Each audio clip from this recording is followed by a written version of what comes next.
Video में सबसे important CP के का जो रिलेशन है हम देखेंगे कि सीपी के का लिंकेज रिजेक्शन पीपीएम से कैसे है। सीपी की वैल्यू तो हमें पता लग जाता है अलग से, या रिजेक्शन पीपीएम का हमके अलग से पता लग जाता है, लेकिन सीपी के की वैल्यू को हम रिजेक्शन पीपीएम से कैसे रिलेट करेंगे ये हम इस वीडियो में देखेंगे। जैसे सपोज कर लीजिए कि अपना यहाँ है सीपी की वैल्यू यहाँ दिया हुआ है और यहाँ रिजेक्शन पीपीएम दिया है। पीपीएम मतलब पार्ट पर मिलियन। तो अगर हमारा सीपी की वैल्यू 0.5 है तो रिजेक्शन पीपीएम होता है 1,33,610 पीपीएम। सीपी की वैल्यू अगर 0.5 होती है तो 1.0 रिजेक्शन पीपीएम होता है 2700 पीपीएम, यानी 0.27% हमारा इन हाउस रिजेक्शन या उस पार्टिकुलर प्रोसेस के लिए वो रिजेक्शन हुआ 0.27।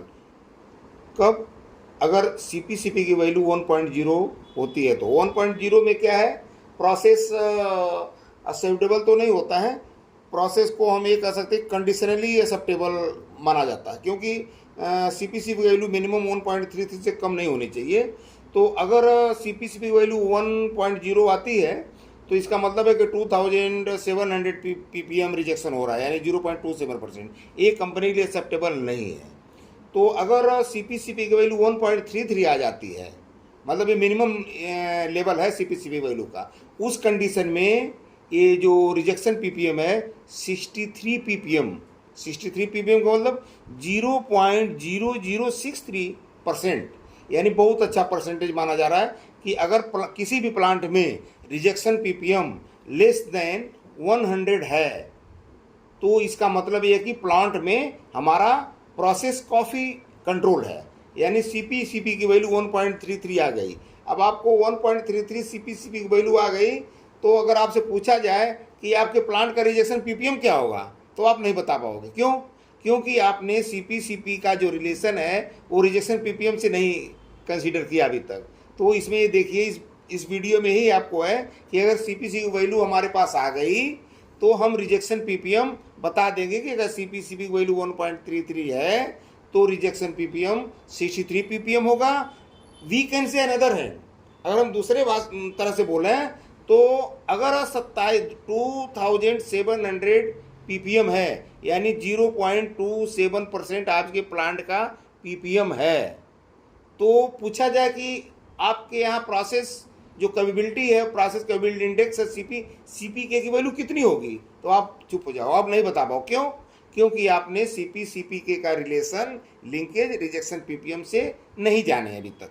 तो अगर सीपी के का वैल्यू 1.0 आ गया तो इट मीन्स कि हमारा रिजेक्शन पीपीएम 2700 पीपीएम होगा, और 1.33 अगर सीपी की वैल्यू है तो हमारा रिजेक्शन पीपीएम 63 पीपीएम होगा, और रिजेक्शन 0.00। अब देखिए पॉइंट के बाद 2 जीरो लग गया है, इट मीन्स कि बहुत अच्छा प्रोसेस आपका, रिजेक्शन नाम मात्र का है, ठीक है ना।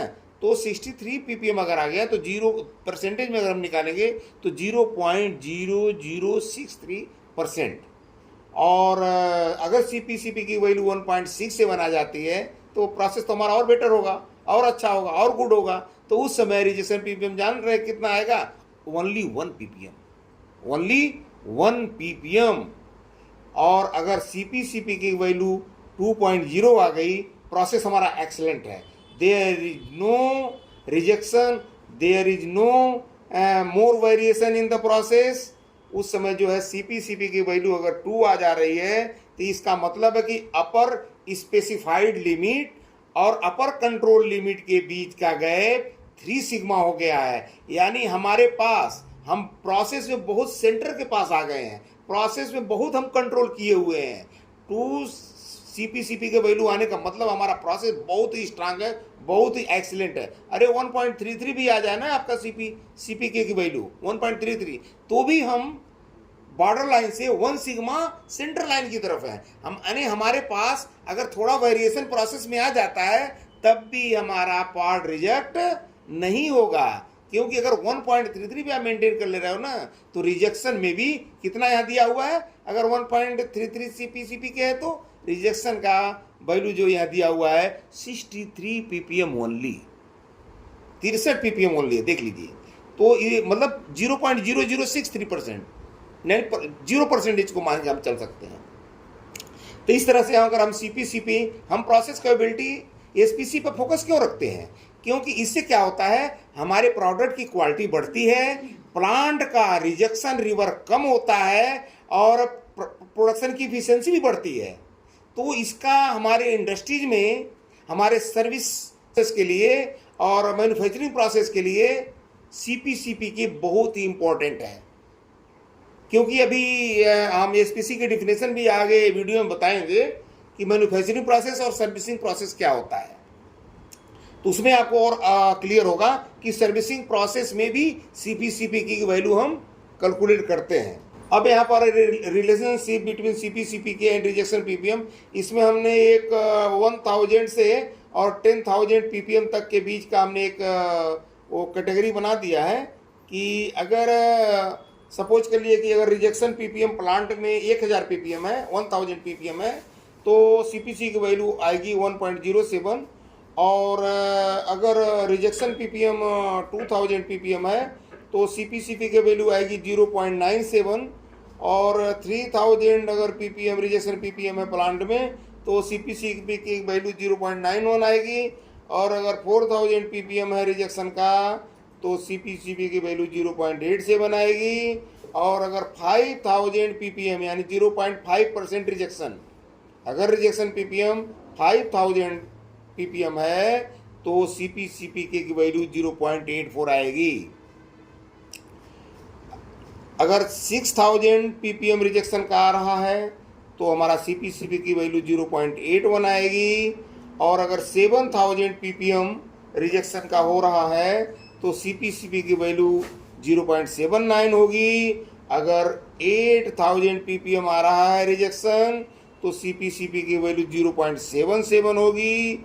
अगर 9000 पीपीएम मतलब 0.9% रिजेक्शन, अगर 9000 पीपीएम रिजेक्शन हो रहा है तो उसकी वैल्यू सीपीसीबी की वैल्यू कितनी आएगी, 0.75%। और अगर 10,000 पीपीएम अगर रिजेक्शन आ गया प्लांट का, 10,000 means 1% rejection, 10,000 ppm means 1% rejection. अगर 10,000 पीपीएम रिजेक्शन हो रहा है अपने प्रोसेस, पार्टिकुलर प्रोसेस के लिए या प्लांट में, तो उस प्लांट का या उस पार्टिकुलर प्रोसेस का सीपीसीपी के 0.73 होगा। यानी 0.73 हमें नहीं लाना है, हमें कहाँ तक लाना है, कम से कम अगर हम 1 सीपी की वैल्यू अगर 1.07 भी हम ला देते हैं तो हमारा रिजेक्शन पीपीएम 1000 रह जाएगा। 1000 का मतलब 0.1%।